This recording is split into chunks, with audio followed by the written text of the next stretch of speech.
The story, based on real events, follows 34-year-old John, a window cleaner in London. His job is simple and he does it with quiet dedication, feeling at peace.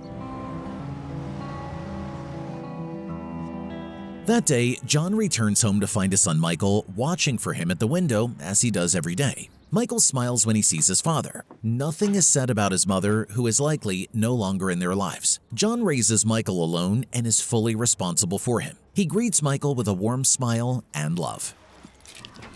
Hi, Michael.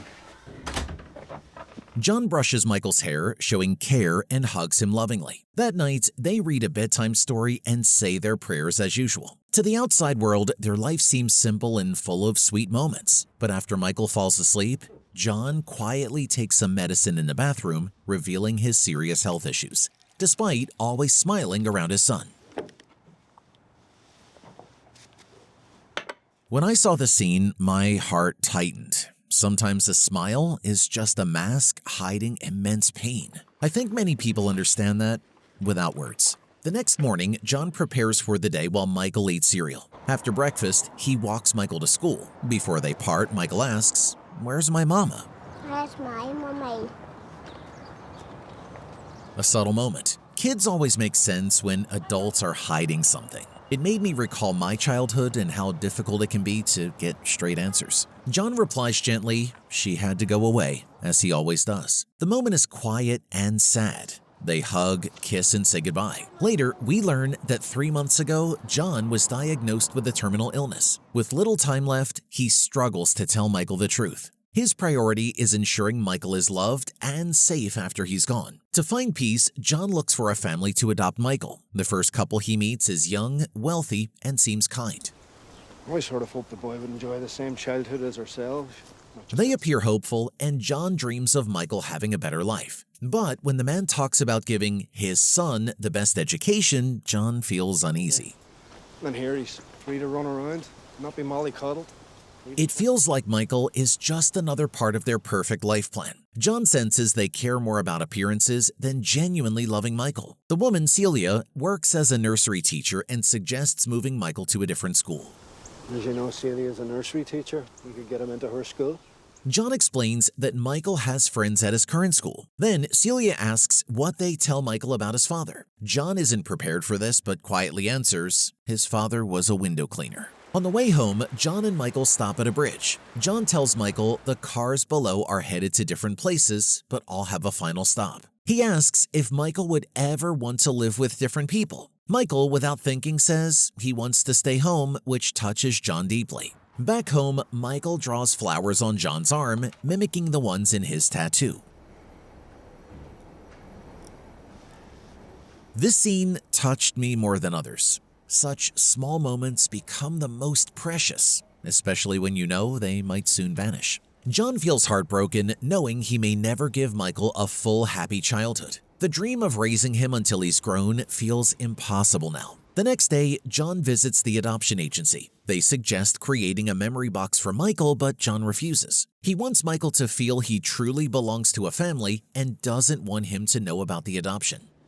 He won't need one now, but he will need it.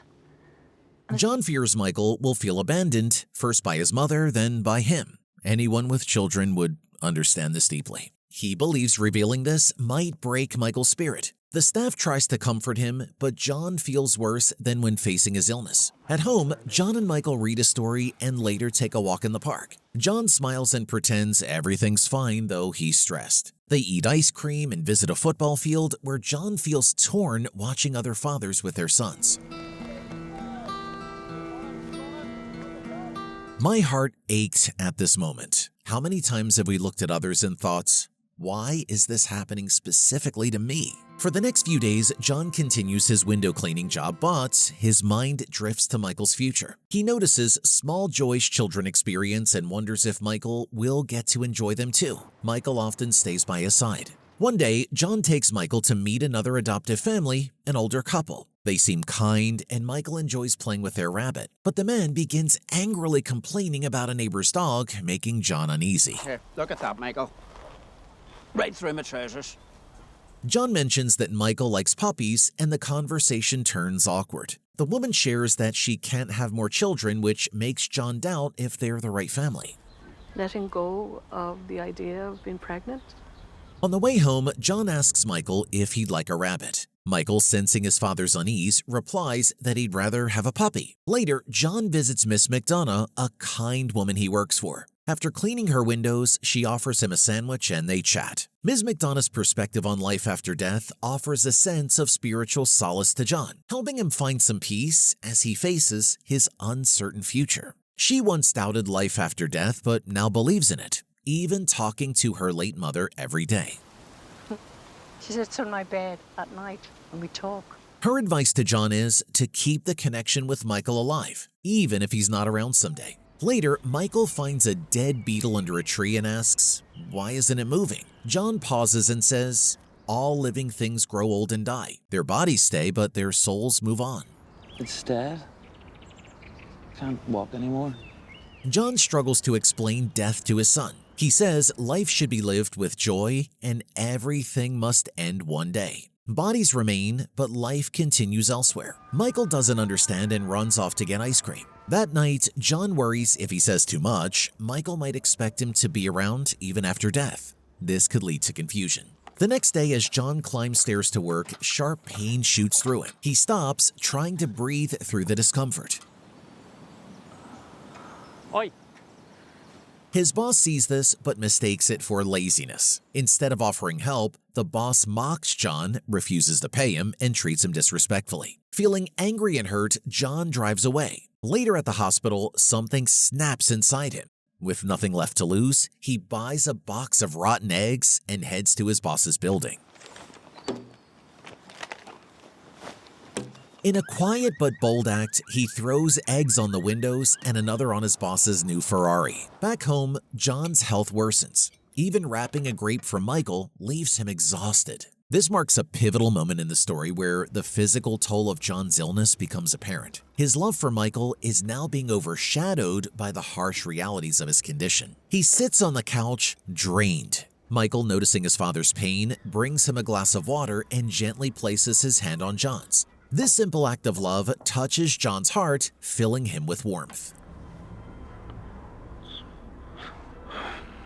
A few days later, they visit another adoptive family with 6 children. The woman promises that Michael will be the last child they take in. However, when an older boy complains about missing shoes, John senses something's wrong. The house feels too loud, and Michael seems uncomfortable. After careful thought, John decides this family isn't the right one either. As time passes, John worries and asks the agency to help find Michael's birth mother. He hopes she might be ready to raise Michael now, though he doesn't blame her for leaving. The agency says it's nearly impossible to find her. It really is too late, John. Even if we were able to trace her. She left right after birth with no real address. Finding her is like searching for a grain of sand on a beach. Even if they find her, there's no guarantee she'll take Michael. Meanwhile, John still has to choose between the families they've met. He asks for time to be sure, but the agency reminds him he must decide soon. Back at home, John's health declines even more. The next day, he goes to the garage to pick up his car from service. When the mechanic hands him the bill, John is shocked. It's a big amount. Since he's barely earning, this hits him hard. But the mechanic gently explains that it only covers the disc and the labor is free. Touched by the gesture, John thanks him and pays. Cheers, George. Good luck.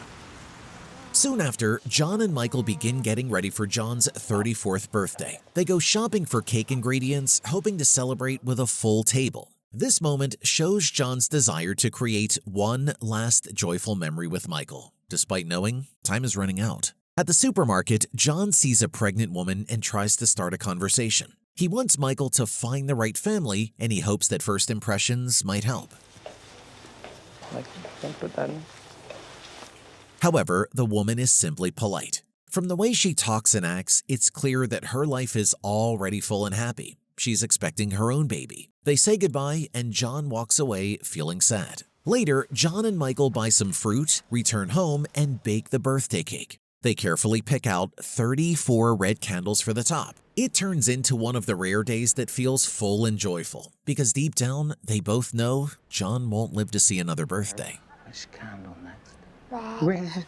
Red? But then Michael brings one extra candle to place on the cake. John pauses. He can't tell if this is just a sweet mistake or if Michael somehow understands something deeper, like the idea of death. Either way, it gives John a little hope and he hugs his son with love. Even though time is running out, John keeps searching for a safe, loving home where Michael will truly belong. The next day, they visit a fourth adoptive home. This time, it's a single woman who wishes to raise a child. John's growing desperation is evident here. He's searching for a family that will genuinely care for Michael, no matter the financial situation. In the past, she had a baby at a young age, but gave the child up for adoption. Later, when she wanted to fix that part of her past, doctors told her she could no longer have children. Then, her husband left her. Now, she hopes that adopting a child will help her heal. Although she doesn't have as much money as the other families they visited, John sees something special in her. And I really thought that I could do it. And I really, really wanted to do it. Her voice, her eyes, and the way she speaks to Michael all feel honest and full of care. Watching them together, John feels peaceful for the first time. Maybe this woman truly can give Michael a loving home, but the moment doesn't last. Suddenly, Michael looks up at the woman and asks her, "When are you going to die?" Michael's blunt question highlights his own confusion and innocence, unknowingly asking the very question John fears. When I don't die.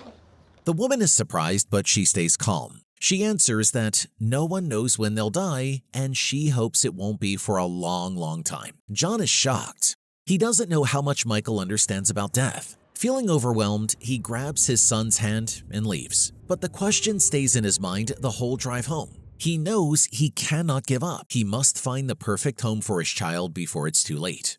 Later, John visits Ms. McDonough's house. Over a cup of tea, she encourages him to stay positive and to look at the brighter side. But John feels hopeless. He can't understand how anything good could come from dying and leaving behind his son. The next day, John tries to go back to work, but halfway through the task, he's stopped by deep fatigue. His face looks more tired every day. As he slowly climbs down the ladder, he realizes he can't clean windows anymore. That evening, after getting home, he falls onto the sofa, completely worn out. His body feels heavy like a sack of stones. 4-year-old Michael gently places a blanket over him. Later, John wakes up to the soft sound of movement and pulls his son close. His heart is full of love, fear, and sadness. Soon, they visit the 5th family that might adopt Michael. As soon as they step into the house, Michael notices a group of stuffed rabbit toys neatly arranged on a table. His eyes light up and he looks at his father with a hopeful expression, almost like he's begging silently. The man who lives there notices Michael's reaction right away. He picks up one of the rabbits and hands it to him kindly. Then he happily shows John a small toy house he built, explaining that he made it to welcome a child into their home. He asks if Michael might like it. John didn't expect the man to be this thoughtful and playful. He smiles and says maybe he could bring Michael over for a visit. Michael usually likes lorries and cars, but John is sure he would also enjoy the train sets the man has. But then, to John's surprise, the man responds by saying maybe when Michael is a bit older, because the items in the room are too delicate and might not survive in a child's environment. His words feel strange, and John's heart sinks a little. When it's time to leave, the man's wife gives him a look that says it's time to ask for the rabbit back. The request makes the air heavy and awkward. Michael, Jimmy lives here. John notices how uncomfortable everyone feels. He quietly tells Michael to return the rabbit. Even though the family has a nice home and seems to have everything, John starts to wonder, if they can't let a child keep a simple toy rabbit, how can he trust them to give his son a life filled with warmth and generosity? While they are walking back, Michael suddenly turns to his father and asks, "What is adoption?" What's a dog, Daddy? John stops in shock. He doesn't know how to respond at first. He had hoped that Michael wouldn't need to understand this yet. But as he looks at his small son, curious and innocent, he realizes he can't keep waiting. He may not have much time left. He kneels down and gently explains, when parents can't take care of their children anymore, they find a new family for them. The new family will take care of them and give them a better life. Michael is only 4 years old, so he doesn't fully understand what that means. But he frowns and says, "I don't want to be adopted. I don't want a new family." Then, without another word, he walks ahead, stepping firmly on every cracked tile on the sidewalk. Don't fall, Michael. This moment deeply upsets John. Later, when he meets with the young woman from the adoption agency, he speaks honestly with her. With sadness in his voice, he says he's not sure if he's the right person to decide Michael's future. He wonders if he even knows his son well enough to make such a big choice. The woman is touched by his words. Her eyes fill with tears as she promises to help him in any way she can. That night at home, John gives Michael a bath, but after washing him, he doesn't leave right away. He just stands there watching him quietly. After brushing Michael's hair, John goes outside. He starts copying the way Michael walks, stepping only on the white lines on the sidewalk, moving slowly and carefully. It's as if he's trying to understand his son's world. But after a few steps, John begins to lose his balance. His illness is getting worse. He can no longer walk in a straight line. Frustrated and angry with himself, he hits his car repeatedly. When he catches a glimpse of his reflection in a nearby window, it hits him. Michael will soon need to start adjusting to a new life with a new family. That same night, a small event hurts them both. Michael tries to eat the last bit of his father's yogurt using a spoon, but John stops him. He snaps and tells him not to eat or touch it. No, don't use my spoon. Michael doesn't understand why, but John is only trying to protect his son. His illness is becoming more serious, and he's scared that even sharing a spoon could pass on something harmful. Then, John tries to pour Michael a glass of orange juice, but his hands shake. It becomes clear he's struggling even with small actions.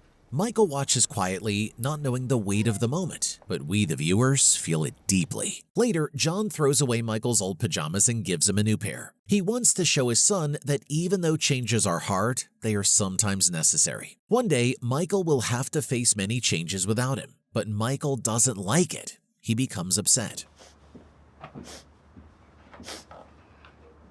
That night, he has trouble sleeping.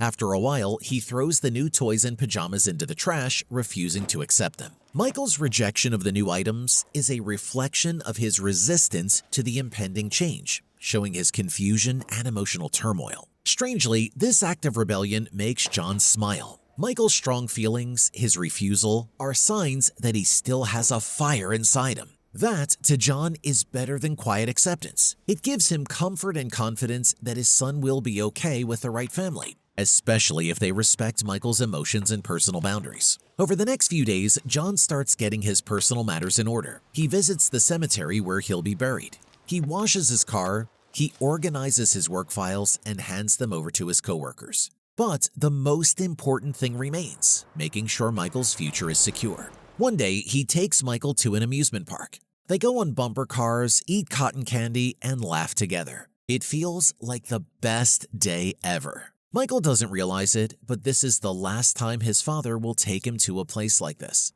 That night, they sit and talk. John feels calm in a way he hasn't felt before. He tells Michael something very important. He will soon leave his body and go somewhere else. But he promises he won't truly be gone. He will still be with Michael, in the air around him. Michael won't see him, but he can always talk to him.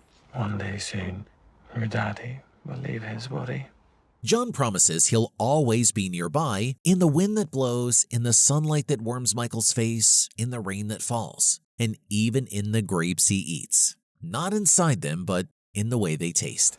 You won't see me, but you can talk to me. That night, following advice from the adoption agency, John starts writing letters. He writes 15 handwritten messages, one for each of Michael's upcoming birthdays. I felt a lump in my throat, thinking about how deeply you must love someone to try and remain part of their life even after you're gone. Yes, I think any of us would do the same. Inside every envelope, there's a personal message, a photo of their time together, and a red candle which stands for hope. One special letter holds the only picture of Michael and his mother. John also leaves behind his work tools as gifts, simple reminders of who he was. These letters are his final love, a lasting gift from a dying father to his young son. The next morning, Michael seems to sense something different. He wakes up earlier than usual and looks more awake and aware. John takes him on one last bus ride. They travel slowly through the city until they arrive at the home of a kind woman. Hi, John. She greets them with warmth in her eyes. She doesn't just welcome them, she seems truly ready. She has been waiting. Michael says nothing. He just looks up at his father. John gives him a soft, emotional smile. A smile filled with love and goodbye. Without needing words, something passes between them. Michael understands in his own quiet way. He feels the meaning of goodbye. And so ends the quiet, powerful story of a father's love. A love that, even without many words, reaches deep into the heart. When we face death and separation, it's not always the adults who are the strongest. Sometimes, children face loss with a silent strength of their own. And in that final goodbye, they begin to grow.